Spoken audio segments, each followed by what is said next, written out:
My name is Germana Ravanelli. I am a certified clinical hypnotherapist, a mind-body healer, a personal trainer, a nutritional therapist.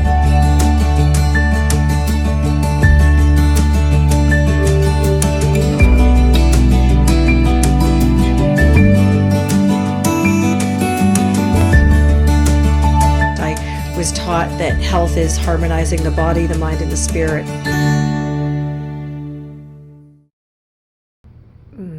Hello, thank you for opening up this video. My name is Germana Ravanelli, and this video is about boundaries. I think that a lot of people, including myself, needed to learn what is a boundary, what's a safe boundary, am I allowed to take care of this? And if we've come from a kind of a confusing, chaotic childhood or abusive relationships, we usually repeat the pattern, then having a boundary would be like very frightening. And it might even be something that we think we would be hurt, beat, abandoned, abused, neglected if we set that boundary. So we don't. We kind of go into this type of fawn and feign. So there's fight, flight, fawn, and feign.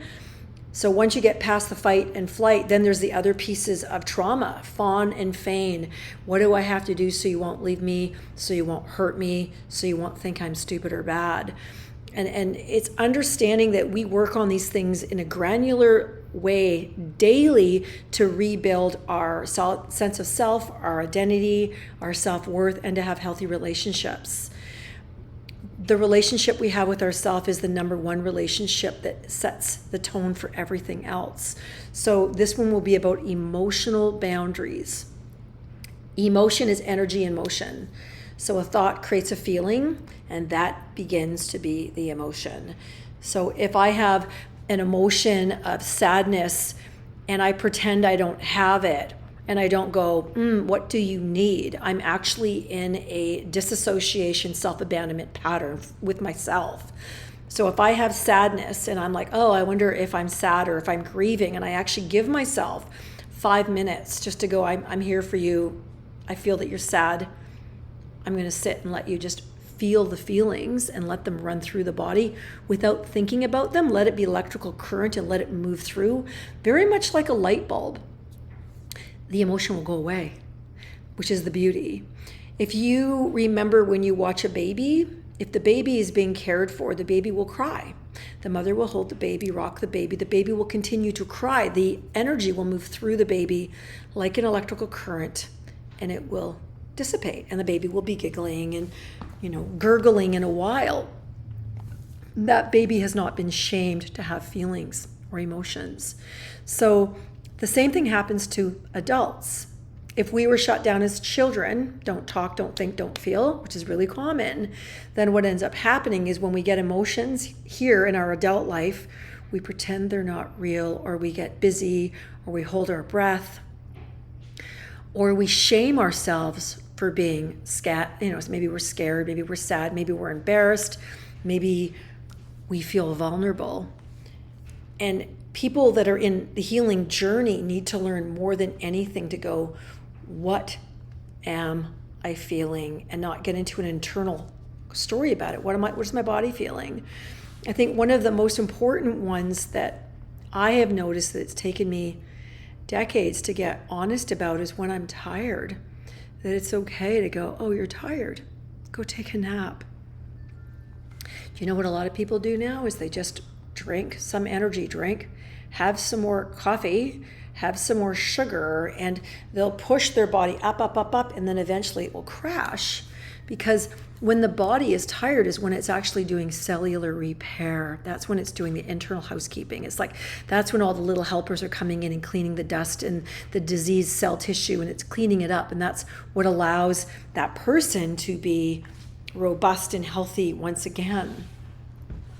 So an emotional boundary is also saying to someone, I'm not comfortable with this. Like, say if you're in a dating situation and somebody's trying to manipulate you or trying to get you to do something you don't want to do or it doesn't feel good, you just say, that doesn't feel good for me, or I love this isn't good for me.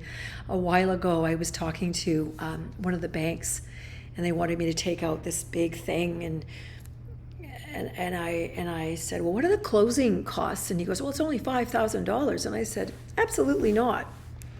I said, I'm not interested. I said, that's not good for me. It's great for you guys. So emotionally, I got this spike of fear. Oh my God, that's insane. The old me would have said, sure. And I would have had this opportunity with this big fat bill that I didn't need. But that's the energy. The emotion comes up. Does this feel good? Yes or no? If it doesn't feel good, you just say, I need time to think about that, or this doesn't feel like it's good for me. Nobody can argue with that, because then they're an abuser if they overstep that line. You're actually saying, this isn't good for me. I don't like this. And if they push, you are in the face of someone who will hurt you and make it your fault if you complain later.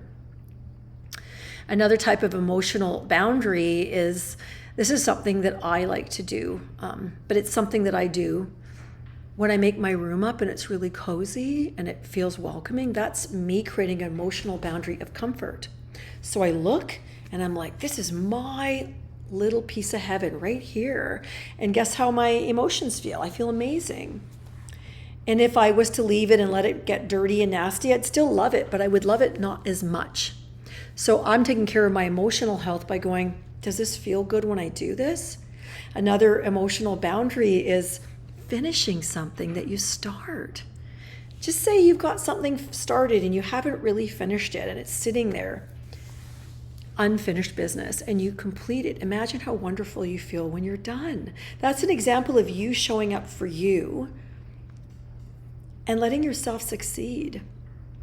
When we realize that we matter and that our needs matter and we work towards that, our life gets so much better. I was talking to someone just on the weekend and they were trying to find a way to not join a couple of us going to this big group event. And this woman says, well, I have to clean the toilet. And I said, well, the toilet will be there when you come back. And then I said, the world doesn't benefit by your suffering. So she was into self-neglect, which is a type of abuse. And so she came along and she had a great time. But her mind was making up a story because she's probably a little bit nervous to not go. I'll just clean the bathroom. And I'm like, come with us. This is a once in a lifetime opportunity. And so she had a great time. But emotions are energy in motion. And if we try to shut them off, like don't feel it, then it will lock into your body and you'll have tension, you'll have poor posture, you might end up with a back problem or a shoulder problem or a knee problem because the energy has to sit somewhere. And when you get used to thinking of your body kind of like a light bulb, a conductor of energy, and if you just let yourself have the emotion, whatever it is, without putting a label on it and let it run through you like an electrical circuit, just like the baby that cries and then it moves out, the baby's fine. Well, we're that way too, but sometimes we have to relearn how to do it so that we aren't harming ourselves by shutting down what our body's telling us. Our body cannot lie, but our brain lies lots.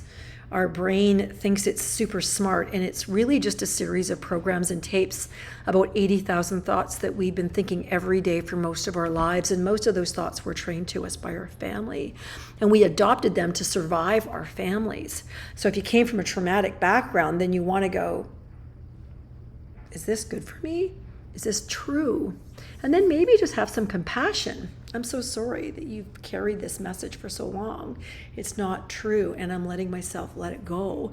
There might be tears, but now you're out of that jail, and there might be another layer under it, another layer, and that's okay. It's way better than not knowing who you are and what you're about. It really is a daily practice. Boundaries. Is this good for me? Does this bring me joy? Whenever I do something that scares me, I don't know how to do joy.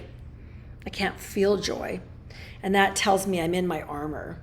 So when I get back to allowing myself just to have fun, whether I sit there and cuddle the dog or, go outside and sit in the sun or just do something that's just for me, that's when I'm in a place of allowing myself the privilege of joy, which is a boundary to be a human being, not a human doing. And you are here to have a good time. It's not all about suffering. So I hope maybe you've got a couple of ideas that you can apply that allow you to check. Like if you get an emotion, what am I telling myself? And can I let this emotion just move through me? Maybe remember what the baby does. When children are allowed to cry, they end up developmentally pretty healthy. And when they're shut down, someone stuffs food in their mouth or lets the baby cry it out, that child will have a disassociation from their own emotions and their own power. Energy and motion. So it's energy that's moving, that we attach something to, that doesn't have to be accurately true, but we can just let it move. And letting yourself get your needs met is the most wonderful gift you can ever give to yourself. So I'm going to thank you for watching. I hope you have a wonderful day.